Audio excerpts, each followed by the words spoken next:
Mga kaibigan, isa na naman pong magandang tanghali o magandang hapon po sa inyong lahat. Sa lahat po ng aking mga kaibigan sa iba't ibang panig ng mundo, isa pong magandang hapon sa inyo dito sa Pilipinas, ngunit isang magandang umaga, tanghali, gabi at araw sa inyo dyan dahil hindi po magkapareho ang ating oras. At sa lahat naman po ng aking mga kaibigan dito sa Pilipinas, kamusta po kayo mga kaibigan? Mainit din po ba dyan sa inyo o umuulan ba? Salamat sa Panginoon dahil binigyan po tayo ng medyo magandang panahon ngayon at ayan, nakikita nyo naman po ang ating mga halaman dahil andito na po ako sa aming munting kubo. Galing po tayo sa medyo mahaba-habang bakasyon. So, yun mga kaibigan, at salamat sa Panginoon sa inyong mga buhay, sa patuloy na sumusuporta at sumusubaybay sa ating YouTube channel dito po sa ating Bible reading. At purihin po ang ating Diyos sa kanyang kabutihan sa atin kasi pang 126 days na po tayo ngayon mga kaibigan. Ayan, salamat sa Panginoon kasi binigyan po niya tayo ng pagkakataon na makapagbasa ng kanyang salita dito po sa social media. At salamat sa gabay at patnubay ng ating Diyos dahil siya po ang may akda kung bakit po nakakapagpatuloy po tayo magbasa. So, pagpasensyahan nyo na po yan ang mga background ng aking video dahil wala po talaga akong pwedeng ipakita po sa inyo na iba, okay? So, mga kaibigan, inaanyayahan ko po kayo muli na buksan po natin ang ating mga Biblia sa aklat po ni Isaias. Ayan, dito na po tayo sa Isaiah.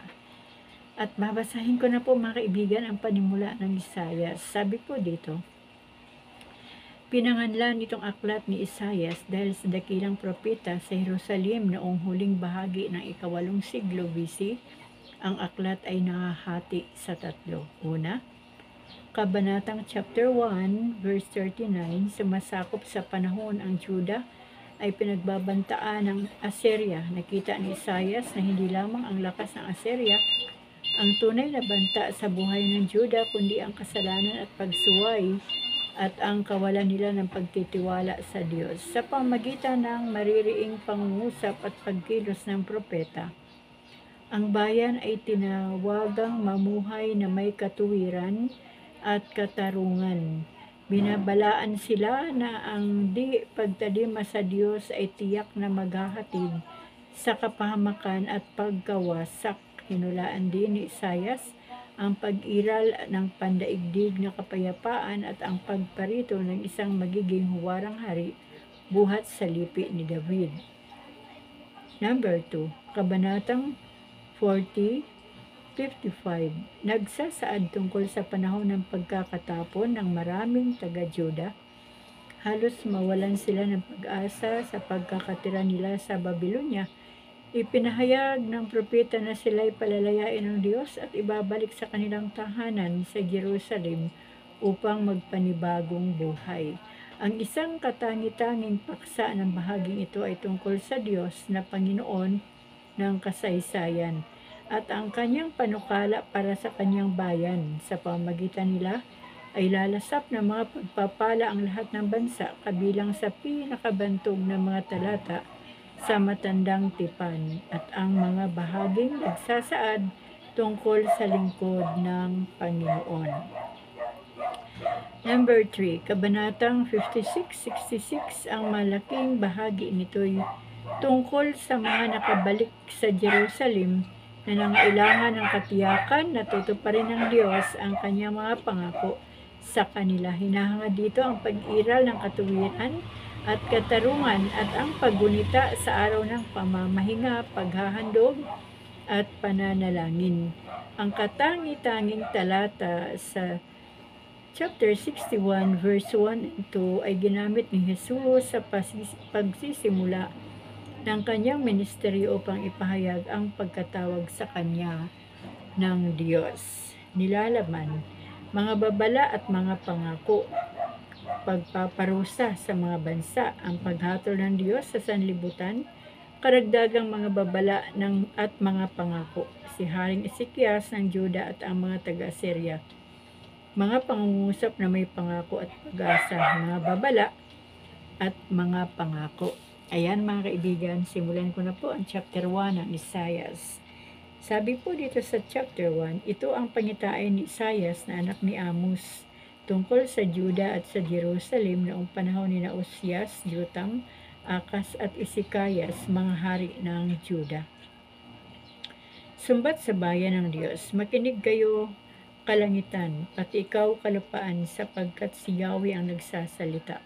Ako'y nagkaanak, inalagaan sila't pinalaki, ngunit naghimagsik laban sa akin. Nakikilala ng baka ang kanyang Panginoon at ng asno ang nag-aalaga sa kanya, ngunit hindi ako nakikilala ng Israel, hindi ako nauunawaan ng aking bayan. Bansang makasalanan, bayang mahilig sa kasamaan, itinakwil mo si Yahweh, dinusta mo ang banal ng Israel at siya iyong tinalikdan. Bakit nagpipilit kang lumaban? Ibig mo pa bang maparusahan? Ang ulo mo'y puro sugat, ang isip mo'y gulong-gulo, damdamin mo'y nanlulupaypay. Mula ulo hanggang talampakan ay walang bahaging malusog, buo mong katawan ay tadtad ng latay, pasa at dumudugong sugat, hindi maampat ang dugo, walang maawang magtali, at wala man lamang maglagay ng gamot. Tiwangwang ang iyong mga lupain, tupok ang iyong mga lungsod, sasamsamin ang mga dayuhan ng iyong lupain, wawasakin nila ang lahat sa harap ng iyong paningin. Walang naiwan kundi ang Jerusalem, lungsod na kubkob ng kaaway, animoy kubo sa isang ubasan o sa gitna ng pakpanan, na walang magsasanggalang. Kung hindi nagtira si Yahweh ng ilang mamamayan, disin ang Jerusalem ay natulad sa Sodoma at Gomora. Mga pinuno ng Sodoma, pakinggan ninyo ang sinasabi ni Yahweh. Mga namamayan sa Gomora, pakinggan ninyo ang aral ng ating Diyos. Ang sabi niya, walang halaga sa akin ang dami ng inyong mga handog, sawa na ako sa mga tupang sinusunog at sa taba ng bakang inihahandog. Hindi ako nalulugod sa dugo ng mga toro at mga kambing. Sino ang may sabi sa inyong magdala niyan sa harap ko? Sino may utos sa inyong magparoot parito sa aking templo? Huwag na kayo maghahandog ng paiimbabaw, nasusuklam ako sa usok niyan. Nababagot na ako sa inyong mga pagtitipon kung pista ng bagong buwan at araw ng pamamahinga dahil sa pananatili ninyo sa inyong kasalanan. Labis akong nasusuklam sa inyong pagdiriwang ng bagong buwan at iba pang kapistahan. Suyang-suya na ako sa mga iyan at hindi ko na matatagalan. Kapag kayo'y tumawag sa akin, ibabaling ko sa malayo ang aking mukha. Hindi ko kayo papansinin kahit na kayo'y manalangin ang manalangin. Hindi ko kayo pakikinggan sapagkat marami kayong inutang na buhay. Magpakabuti na kayo, magbalik loob sa akin. Likdanan ninyo ang masasamang gawain, tumigil na kayo sa paggawa ng masama. Pag-aralan ninyong gumawa ng mabuti, pairalin ang katarungan, itigil ang pang-aapi, tulungan ang mga ulila, ipagtanggol ang mga balo. Hali kayo at magliwanagan tayo, gayon man, karami ang inyong kasalanan, gaano man karami ang inyong kasalanan, handa akong ipatawad ang lahat ng iyan, kahit na kayo'y maruming-marumi sa kasalanan, kayo'y magiging busilak sa kaputian. Kung kayo'y susunod at tatalima, pasasaganain ko ang ani ng inyong lupain. Ngunit kung magpapatuloy kayo sa inyong pagsuway, ay tiyak na kayo'y mamamatay. Ito ang sabi ni Yahweh. Nakakatakot mga kaibigan? Ang makasalanang lungsod. At ano't nagumon ka sa kahalayan lungsod na dating tapat, dati lukluka ng katarungan. Noon ang naghahari sa iyo'y ay ang katuwiran. Ngayon, tirahan ka ng mga mamamatay tao. Jerusalem, dati mahalaga kang tulad ng pilak. Dati katulad ka ng mamahaling alak, ngunit ngayon tubig na lang ang iyong katumbas. Naging suwail ang iyong mga pinuno, kasabwat ng mga magnanakaw. Matatakaw sa suhol at hinihingi ng regalo, pinagkakaita ng katarungan ang ulila. walang malasakit sa mga balok.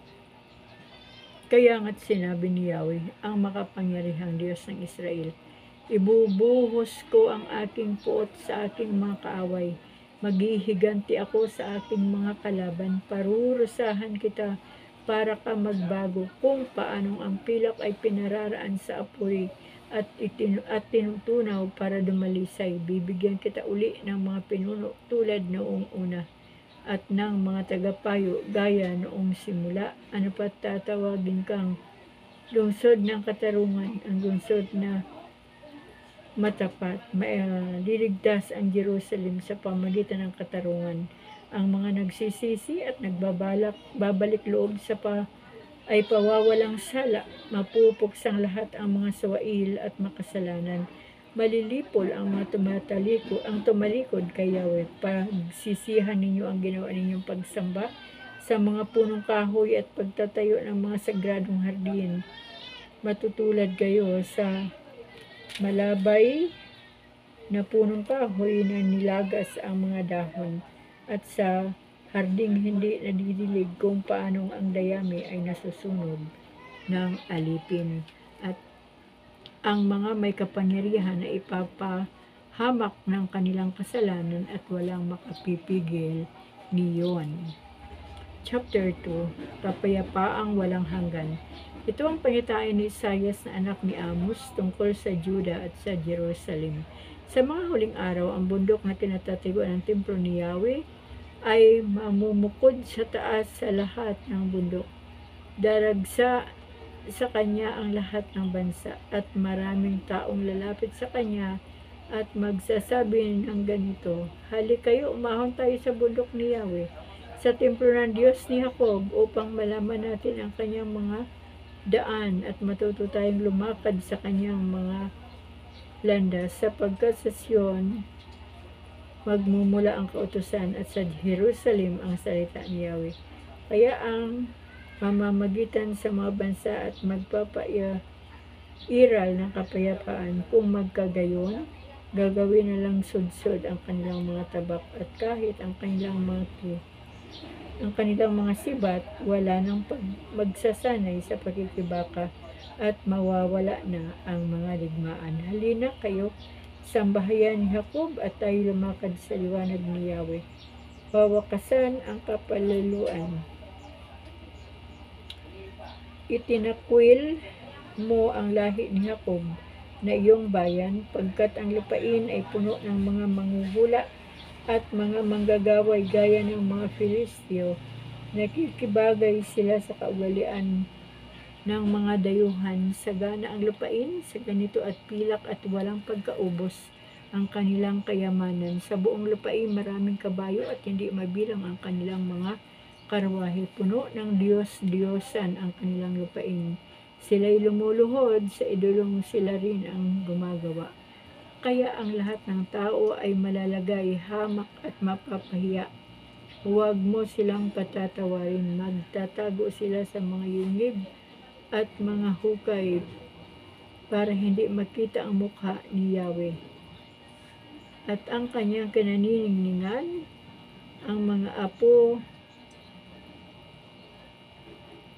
ang mga palalo ay pasusukuin yan. Sorry mga kaibigan. Ibabagsak ang mga maharlika, si Yahweh lamang ang dadakilain pagdating ng araw na iyon. Sa araw na iyon, wawakasan ni Yahweh ang kapalaluan ng lahat at ibabagsak ang mga makapangyarihan. Ibubuwal niya ang nagtataasang sedro ng Libano at malalabay na punong kahoy sa lupain ng Basan. Papatagin niya ang matatarik na bundok at matataas na burol. Iguguho niya ang lahat ng tore at mga mug. Palulubugin niya ang naglalakihan at naggagandahang barko. Ang mga bato, ang mga palalo ay pasusukuin. Ibabagsak ang mga maharlika. Si Yahweh lamang ang dahilan. Si Yahweh lamang ang dadakilain. Ayan mga kaibigan. Si Yahweh lamang ang dadakilain pagdating ng araw na iyon. Mawawala ang lahat ng Diyos-Diyosan. Magtatago ang mga tao sa mga yungib at sa mga hukay para hindi makita ang mukha ni Yahweh at ang kanyang kaningian. Sa araw na iyon, si Yahweh na lang ang dadakilain. Sa araw na iyon, ang mga rebultong ginto at pilak na sinasamba nila at sila rin ang gumawa ay hahayaan na lang na pamahayan ng mga daga at paniki. Magtatago sila sa mga yungib at mga hukay para hindi makita ang mukha ni Yahweh at ang kanyang kaninginan. Sa araw na iyon, si Yahweh lang ang dadakilain. Purihin po ang ating Panginoon. Huwag ka na magtitiwala sa tao. Ano ba ang kanyang halaga? Chapter 3. Paguluhan sa Jerusalem. Aalisin ni Yahweh sa Jerusalem at sa Juda ang lahat nilang pinagtitiwalaan, ang tinapay at ang tubig, ang magigiting na bayani at mga kawal. Ang mga hukom at propeta ang mga hukom at propeta, ang mga manghuhula at matatanda ng bayan, ang mga pinuno ng kawal at ng bayan, ang kanilang mga tagapayo at mga politiko, at ang mga salamangkiro, ang pamumunuin ko sa kanila yung mga batang musmos, mga batang may gatas pa sa labi.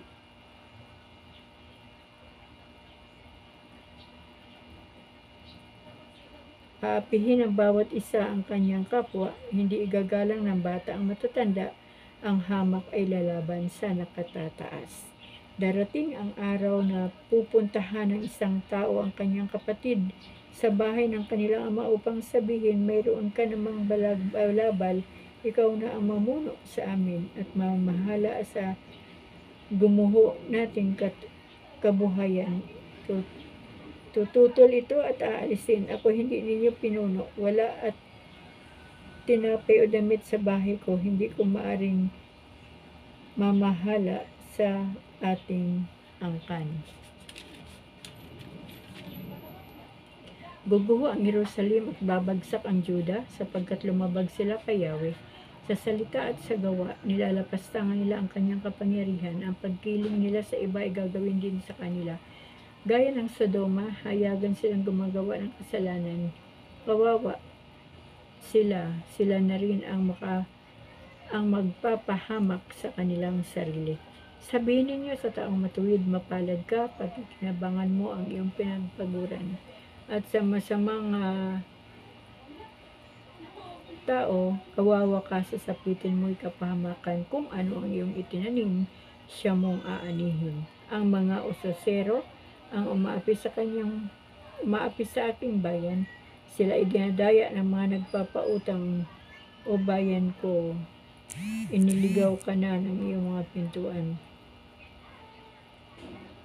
Bayan ko,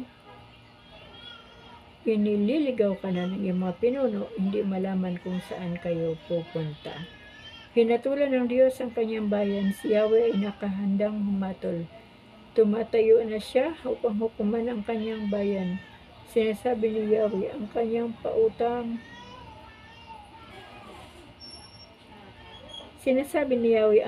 paratang laban sa matatanda at sa mga pinuno ng bayan. Kayo ang nanira ng ubasan, ang laman ng inyong bahay ay puro nakaw sa mahihirap. Bakit ninyo inaapi ang aking bayan at sinisikil ang mahihirap? Ito ang sabi ni Yahweh, ang Diyos na makapangyarihan sa lahat.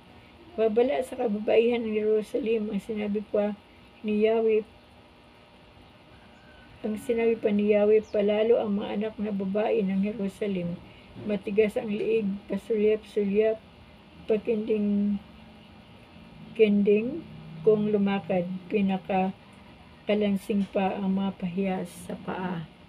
Dahil dyan, kakalbuhin sila ni Yahweh at iiwanang hubad. Sa araw na iyon, aalisin ni Yahweh ang mga pahiyas sa mukha, ang mga pahiyas sa paa, ulo at liig, ang mga kwintas, pulseras at bandana, ang mga pahiyas sa buhok, para braso, bewang, mga sisidlan ng pabango at mga agimat, ang mga singsing at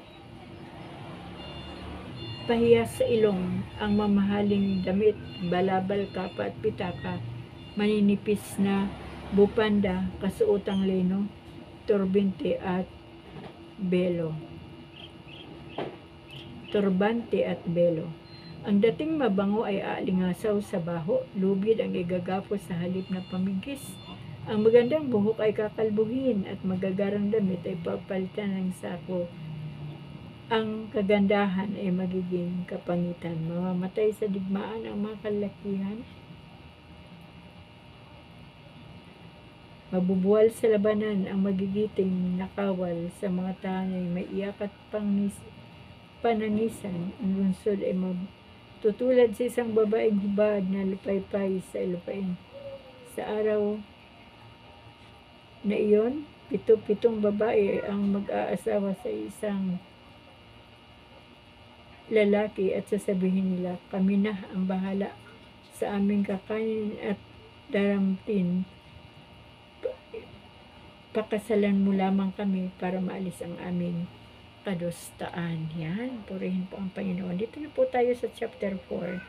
Sa araw na yun, pitong babae ang magagawan sa isang lalaki at sasabihin nila, kami na ang bahala sa aming kakanin at daramtin. Pakasalan mo lamang kami para maalis ang aming kadustaan. Inulit ko lang mga kaibigan kasi sa panahon ngayon talagang parang mas marami na ang mga babae sa mga lalaki. Muling itatayo ang Jerusalem. Pagdating ng araw na iyon, payayabungin ni Yahweh ang lahat ng pananim ng Israel at ang bunga ng lupa ay magiging dangal at hiyas na ang matitira sa Israel. Tatawaging banal ang mga natitirang buhay sa Jerusalem. Sa pamagitan ng makatarungang paghato, lilinisin ni Yahweh ang karumihan ng Jerusalem at papawiin ang mga dugong dumanak sa kanya. Ulitin ko mga kaibigan na pagkatapos lilikha siya ng isang ulap. Okay. Dito po sa verse 4 ng chapter 4, sa pamagitan ng makatarungang paghatol, lilinisin ni Yahweh ang karumihan ng Jerusalem at papawiin ang dugong dumanak doon. Pagkatapos, lilikha siya ng isang ulap na lililim sa ibabaw ng bundok ng Sion kung araw at magiging maliwanag na ningas kung gabi. Lalaganap ang kanyang kaningningan, parang malawak na bubong na magsisilbing lilim sa init ng araw at kublihan sa unos at ulan. Chapter 5. Ang tungkol sa ubasan. Ako ay aawit sa sinta kong mahal, tungkol sa nangyari sa kanyang ubasan. Mayroong ubasan ang sinta kong mutya sa labis na bundok, sa libis ng bundok, sa lupa, na lupa'y mataba. Hinukaya niya't inalisan ng bato at saka tinamnan ang nasabing dako. Mga piling puno ng mabuting ubas itinanim niya sa nasabing lugar. Sa gitna'y nagtayo ng isang bantayan at nagpahukay pa ng sadyang pisaan. Pagkatapos nito ay naghintay siya na ang kanyang tanim ay magsisipamunga. Ngunit ano ito, pagdating ng araw ang kanyang napitas ay ubas na ligaw. Kaya't tayo ngayon taga-Jerusalem at gayon din kayo mga taga-Juda. Kayo ang humatol sa aming dalawa, ako at ang aking ubasan. Ano pa ang aking nakaligtaang gawin sa aking ubasan? Bakit nang ako'y mamitas sa itinatanim kong mabuting ubas? Ang nakuha ko ay ubas na ligaw. Kaya't ito ngayon ang gagawin ko sa aking ubasan. Papatayin ko ang mga halamang nakapaligid dito. Wawasakin ko ang bakod nito. Hahayaan kong ito'y mapasok at sirain ng mga ilap na hayop. Pababayaan ko itong lumubog sa sukal. Mabalot ng tinik at dawag. Di ko babawasin ang sangay. Di ko babawasin ang sangat dahong labis. Di ko pagyayamanin ang mga puno nito. At pati ang ulap ay uutusan ko na huwag magbigay ng ulan. Ang ubasang ito'y ang bayang Israel at si Yahweh naman ang siyang magtatanim. Ang mga Hudyong kanyang inaruga, ang mga puno ng ubas at kanyang hinintay na ito'y gumawa ng mabuti. Ngunit naging mamamatay tao, inaasahang magpapairal ng katarungan, ngunit panay pang-aapi ang ginawa, ang kasamaan ng tao. Kawawa kayo ng mga laging naghahangad ng maraming bahay at daigdig na bukid at dagdag na bukirin hanggat sa makuha ang lahat ng lupain. Sinabi sa akin ni Yahweh, malalaki at naggagandahang mga bahay at maiiwang walang nakatira, at sa bawat 8 hektarya ng ubasan ay 5 galon lamang ang makukuhang tubig.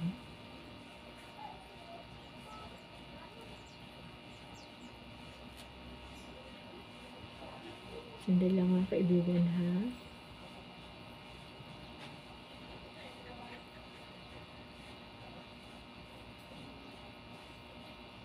Verse 10 ng chapter 5, ulitin natin. At sa bawat 8 hektarya ng ubasan ay 5 galon lamang ang makukuhang alak. Bawat 10 kabang inihasik, 1 kaban lamang ang aanihin. Verse 11, kawawa ang mga maagang bumangon at inuman agad ang kanilang habol hanggang sa makalampas ang dapit hapon. Alak yaong iniinom. Verse 13, tugtog ng kudyapi sa salo ng alpa, tunog ng tamburin at himig ng flauta, at saganang alak ang libangan, ginawa ni Yahweh kundi alintana, kaya ang bayan ko'y madadalang bihag. Dahil nga sa kanyang pag-aaral bulag, daranas ng gutom ang mga pinuno at matinding uhaw ang maraming tao. Dagling mabubuksan, bunganga ng siyol, parang dambuhalang gutom na gutom. Mula sa mga maharlikang taga-Jerusalem, pati karaniway kanyang lalamunin. Nakakatakot. Ang lahat ng tao ay mapapahiya, ang mga palalo'y pawang ibababa, at itong si Yahweh na makapangyarihan ay dadakilain sa kanyang paghatol. Sa pagpapakita niyong katarungan ay makikilala ang Diyos na banal. Sa tabi ng guho ay manginginain ang mga kordero, matatabang baka at mumunting kambing. Kawawa kayo mga makasalanan na hindi makaalis sa inyong kasamaan. Sinasabi niyo, dali-dalian mo nang aming makita ang inyong gagawin. Maganap na sana ang panukala mo, banal na Israel, nang malaman namin. Kawawa kayo mga baliktad ang isip, ang mabuting gawa ay minamasama, ang masama naman ay minamabuti, at ang kaliwanag ay inaaring dilim. At ang kadilim ay liwanag ang turing, mapait na apdo ang sabi matamis, at ang matamis ay mapait. Kawawa rin kayo mga may akalang kayo ang marunong at matatalino ang inyong palagay sa inyong sarili. Kawawa kayo mga nangunguna sa pag-iinuman, mga dalubhasa sa gawang maghalo ng inuming alak. Pinakakawalan ang may kasalanan ng dahil sa suhol, at ang karunungay ipinagkakait sa taong matuwid. Ang pinagkapasa ng trigo at dayaming tuyo'y kakanin ng apoy. Ang bulaklak nila'y parang alikabok na pailan lang matapos masunog, at ang ugat nila'y dagling mabubulok. Ang dahilan nito'y tinalikdan nila ang batas ng Diyos na makapangyarihan, at ang salita ng banal ng Israel kanilang winawalang halaga. Ano pat sa laki ng galit ni Yahweh ay parurusahan ang kanyang bayan. Yayanig ang bundok, kakalat ang bangkay, matatambak na animoy basura sa lansangan, ngunit puot niya'y hindi pa naglulubag, nakaamba pa rin ang kanyang panghampas. Huhudyatan niya ang isang bayan sa dulo ng daigdig at Daling-madali itong lalapit. Isa man sa kanila ay hindi mapapagod ni makakatulog o madudukilas. Walang pamigkis na maluwag na nilagot na tali ng panyapak. Matutulis ang kanilang palaso at banat ang kanilang busog. Ang kuko ng kanilang kabayo ay sintigas ng bakal at humahagibis ang kanilang sasakyan. Ang hiyawan nila ay parang atungal ng leon na nakapatay ng kanyang biktima at dinadala ito sa malayong lugar nang walang makaaagaw. Sa araw na iyon ay sisigawan nila ang Israel na parang ugong ng dagat. Ang lupain ay sakmal ng kadiliman at kapighatian. Ang liwanag ay natakpan ng makapal na ulap. Ayan mga kaibigan, hanggang dito lamang po tayo sa Isaiah chapter 5. So, hindi ko na po isa-isahin dahil binasa ko na. Ang akin lang pong naunawaan talaga dito ay kailangan na po nating magpakatino sa harapan ng ating Diyos dahil ang Diyos po talaga natin ay talagang ipaparanas niya yung kanyang galit, yung kanyang puot sa sanlibutan ito. At doon po sa ating unang binasa na sinabi ng Panginoon, kahit manalangin man ng manalangin ang tao, pero hindi niya nadiringgin, kumbaga ay talagang wala nang kasagutan. Kaya nga po lagi kong sinasabi, habang ang Panginoon ay nakikinig pa at may oras pang matinig ng ating mga hinaing, ang ating mga dalangin, ay manalangin na po tayo. At wala po tayong ibang idadalangin, kundi ang pagharian po ng Diyos ang ating mga buhay, ang buhay ng ating mga kapamilya, ang buhay ng ating mga kamag-anak, mga kaibigan at lahat ng tao na aabutin ng ating panalangin ay idulog na natin sa ating Diyos habang siya ay nakikinig pa o habang pinapakinggan pa niya ang ating mga panalangin dahil siya mismo ang nagsasabi na hindi niya nadiringgin kahit ano pa ang ating panalangin at darating po ang panahon na iyon. At ngayon po ay nasa huling mga araw na po tayo, nasa last days na po tayo, kaya aminahan na po sa atin ng Panginoon ngayon ay ang katinuan ng ating buhay bilang mga anak ng Diyos. Kaya mga kaibigan, nawa ang salita ng Diyos ay hindi magkukulang sa buhay natin sa pagpapaalala ng Diyos sa atin sa pamagitan ng kanyang salita, na talagang ang masama ay talagang kanyang parurusahan. Talagang ang Diyos ay talagang bumibigkas na ng medyo, hindi lang medyo, kundi mabibigat na salita upang ang tao ay matuto. Kung bakit wala pa ang Panginoon sa panahon ito ay dahil binibigyan pa po ng Diyos ng pagkakataon ng mga tao, ng mga suwail, ng mga tao na binabaliwala ang Diyos, binabaliwala ang salita ng Diyos, dahil ang panahon ngayon ay panahon ng karangyaan at kasayahan ng mundong ito, dahil ang mga tao ngayon talagang makikita natin na libang sa kasiyahan o kasayahan na idinudulot ng mundo. Ngunit mga kaibigan, tandaan po natin na ang lahat po ay may katapusan. Kaya loobin po nawa ng ating Diyos na tayo pong lahat ay talagang magbigay na po ng panahon sa ating Panginoon.